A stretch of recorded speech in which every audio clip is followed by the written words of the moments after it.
Hey up, Rayvers. Welcome to the last review in the current series. Time flies when you're having fun, doesn't it, in lockdown? And Road got a dedication this week because this week's review goes out to long-standing raver and supporter of my channel, One Credit Classics. Big computer geek he is. Loves his arcade games. So I thought, what more appropriate film to review for a computer geek than Tron?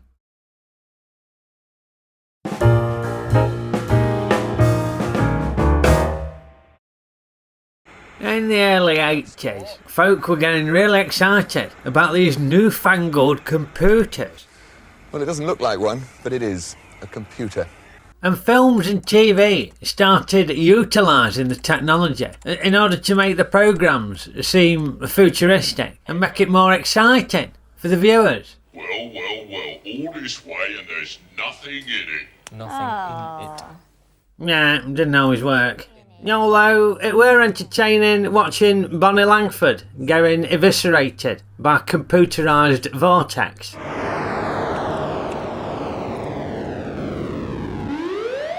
Which brings us on to Tron.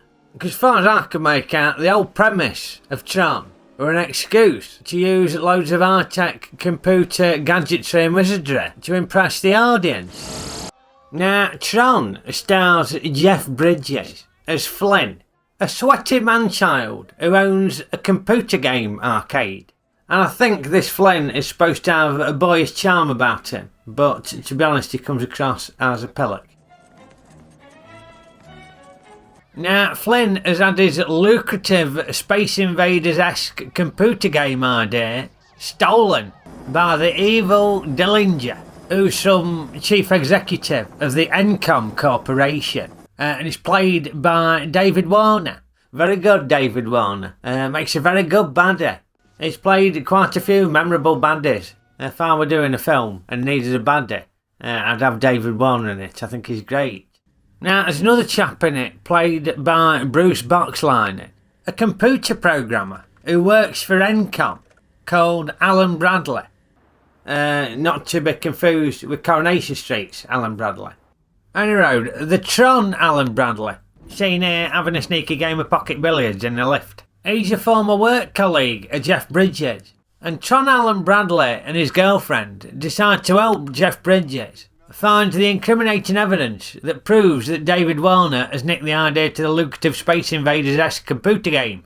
And he's a good bloke, is Tron Alan Bradley, unlike Coronation Street Alan Bradley.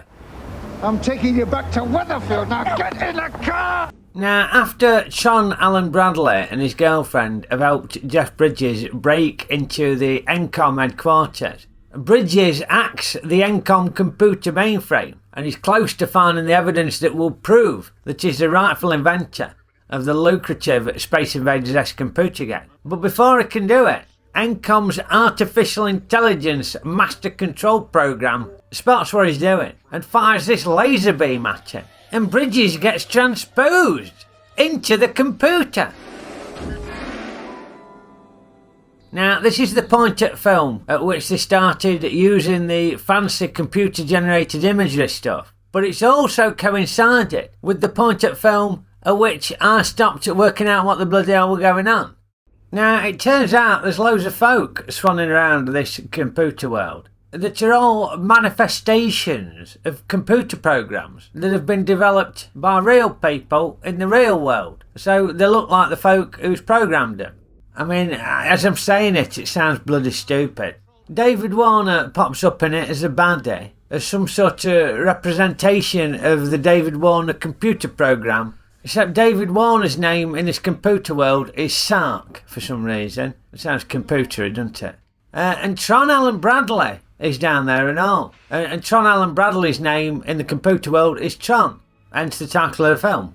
But the big baddie is the evil master control program, who has massively increased his intelligence. Now wait a minute, I wrote you. I've gotten 2,415 times smarter since then. And bullies David Warner, both in the computer world and in the real world, because the master control program wants to take over the world. With the information I can access, I can run things 900 to 1,200 times better than any human. That was probably new then, weren't it? But you see, it's 10 a penny now, isn't it? Artificial intelligence going nuts and becoming a megalomaniac. Anyway, this evil master control program forces the computer program manifestation to play in these deadly games to the death. And these games seem to be a bit of an excuse to use loads of snazzy, state-of-the-art computer graphics. At least it was state-of-the-art in 1982, anyway. So there's a game where they're slinging balls at each other, and then there's another one where they're riding around on these futuristic, snazzy motorbikes, and they chuck these frisbees around and all. And you have these evil flying machines and these tanks mooching about trying to kill people. And it turns out that the Tron, Alan Bradley Tron, is excellent at all the games. He's very elusive, very evasive, and great at dodging things. Yeah, unlike Coronation Street Alan Bradley. Now, it weren't clear to me who the main character was supposed to be, because the film was called Tron, but the main character didn't seem to be Tron Alan Bradley Tron. It seemed to be the Jeff Bridges character, which I found a little bit confusing. I weren't sure who the main hero was, who were going to do the business, you know. And there were loads of stuff I didn't understand. It seemed to be very computer jargony. I think if you know a bit about computers, you might be watching it going, oh yeah, that's a computer bit, isn't it? Or whatever. I don't know. I don't understand computers. So I think a lot of it were over my head. Positive and negative, huh? You're a bit. And talking of heads, why did all the computer program manifestations wear such stupid hats? I mean, Elton John's costume designer would have been proud of that one. Bloody ridiculous. But there were some exciting bits in it. I could tell there were exciting bits because the music was very exciting.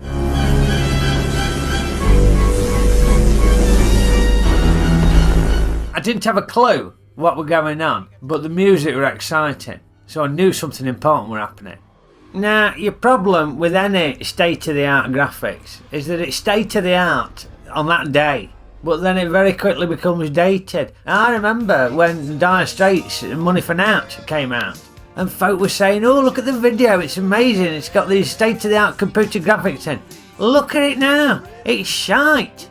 And unfortunately for me, Tron suffers from a bit of that and all. I'm sure it was great in 1982, but it's looking pretty dated now. Okeydoo then, on to Ray's ratings. Now, I'll be honest with you, I weren't expecting great things from this film. It didn't really appeal to me first time round, I never watched it. I didn't really like all the CGI, weren't a fan of it then, I'm not a fan of it now. As good as it's got. So, I were expecting a 2-star film. And you know what? It failed to surpass my expectations. I thought it were a load of cobblers, didn't have a Scooby what were going on. Yeah, sorry, I know it's got a load of loyal fans out there who deem it to be a classic. So it's probably me that's got it wrong. But yeah, for me, Tron, we're a 1-star, 2-star film. But we ain't reached the end of the show just yet, no. Because Tron spawned a very popular arcade game based on the lucrative Space Invaders-esque computer game in the film. So I'm throwing down the gauntlet. I challenge you, One Credit Classics. I'm going to have a go at the Tron Arcade game and I'm going to see if you can beat my high score. Oh yes. Righto, here we go. Let's load it up. Just wait for this to load up. Take a while, these games, don't they? Yeah, oh!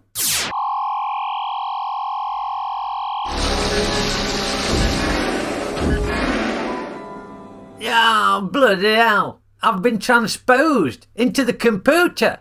Oh, there's them evil flying machines coming to get me. I better get out of here. Let's get on one of them high-speed motorcycles. Here we go.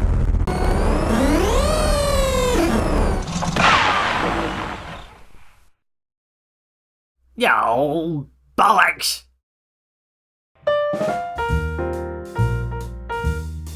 Well, I hope you enjoyed that, Rayvers. You better done, because I'm stuck down here in this computer netherworld, down here in nether regions. It's a good job it's the end of the series. But I will return later in the year for some more reviews. But in the meantime, if you like this video, poke the like button, give it a good hard poking, share it with your mates, subscribe to my channel, and also assuming I can actually get out of here, we've got the launch night for the 2021 Ray Ruttle's Race Night season on Sunday, 7th of March, 7 o'clock. I'll pop a link in the description below so you can subscribe to that channel. I know it's a different channel. On the road, I've got to try and find a way out of it, so I will see you next time. Okeydoo. Oh, bloody hell.